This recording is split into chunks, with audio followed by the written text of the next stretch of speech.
كتير من المرضى بيجونا على العيادة بيعانوا من مشكلة تقطع النوم.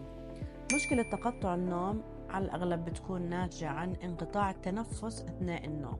يعني المريض بيكون عنده انسداد في مجرى الأنف، بيعاني من موضوع التنفس أثناء النوم، فبالتالي هذا المريض ما بيدخل في مرحلة النوم العميق، بيضل دائما نومه سطحي. ليش؟ لأنه الدماغ بيعطينا كنترول على الجسم إنه ما تدخل في النوم العميق لحتى ما يصير عندك اختناق متكرر أثناء النوم، فبالتالي بيضل دائما نومه سطحي المريض وما بيدخل في هاي المرحلة. فضروري جدا نعرف سبب انسداد مجرى النفس أثناء النوم.